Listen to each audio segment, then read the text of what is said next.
our thoughts and prayers are not enough. It's not enough. It does not capture the heartache and grief and anger that we should feel. And it does nothing to prevent this carnage from being inflicted someplace else in America. We are faced once again with a dilemma. A Second Amendment to the Constitution allowing Americans to arm themselves for protection. Far too many guns in this country, with some of them owned by psychotics, seeking nothing more than to butcher and destroy lives. Another school shooting, where multiple lives are taken, futures are shattered, and the never-ending debate about where we go from here as a nation is right back in play. That and much more to cover. Let's welcome to the Hardline New York Republican Congressman, former chairman of the House Committee on Homeland Security, Peter King.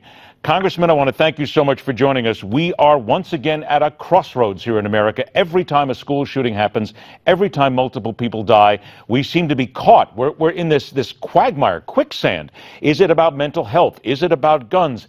Where do we need to go from here, Congressman? Where's the right place to start? Yeah, first of all, I'm well along in years. I've been around a long time, and I never remember during the 40s or 50s when I was a kid, and then I remember in the 60s there was the shooter from the University of Texas, from the tower.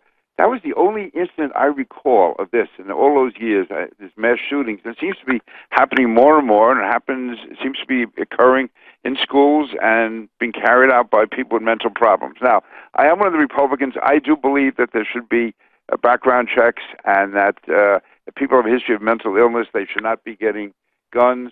But I don't know if that would have had any impact in this case here at all. Let me follow up, if you don't mind. This comes down to the HIPAA laws, which basically do not allow certain things to get out to people when it comes down to background checks.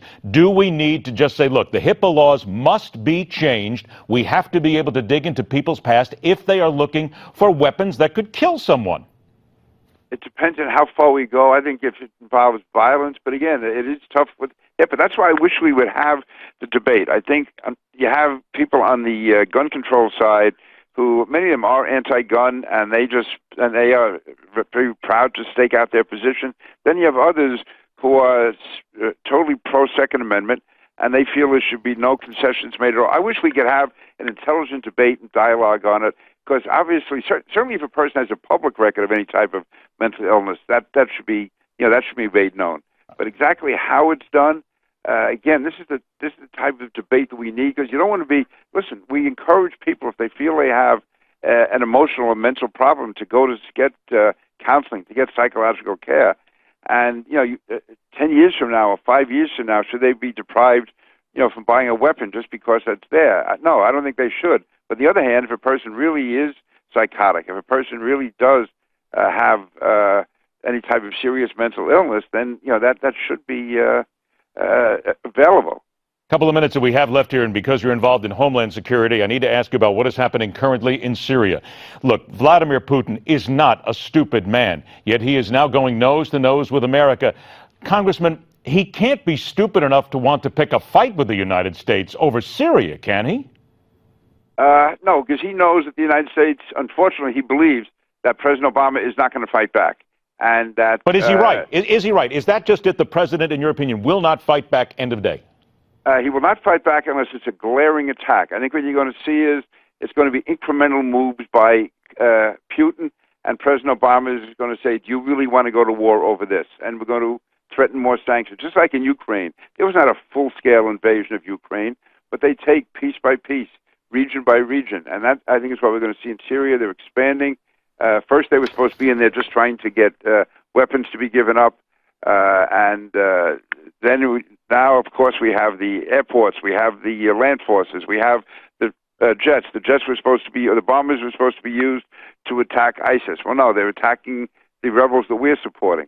But I don't think you're going to see anything frontally against us by Putin. You're going to see just this type of slow aggression, gradually increasing his position, making it clear, though, that the U.S. is weak. I mean, what more of a slap in the face can you have to have Putin sit down with President Obama at the UN, and then just 2 days later have some military attaché deliver a statement to our people in an embassy in Baghdad saying that they're carrying out these bombing missions. That's unprecedented as far as any type of alliance or any type of cooperation. This is just a slap at the U.S., and Putin's not just doing it to be macho. He's doing it to send a signal. And this began 2 years ago when we were allies in the Middle East, when President Obama said the red line was there. He was going to attack. He didn't. He brought Putin in. Our allies have lost faith in this, which is why Egypt and Saudi Arabia are now dealing with the Russians as far as weapons. We even see Bibi Netanyahu going to Moscow to meet with the Russians. We are losing our position in the Middle East. That builds up Iran, and it weakens our allies such as Israel and scares away countries like Egypt. That's just it, and will eventually come here one way or another. Congressman Peter King, thanks so much for joining us. I want to point out the congressman's going to stay with us. We're going to come back and talk about the 9/11 responders bill that expired this week. That's coming up next, right here on The Hard Line.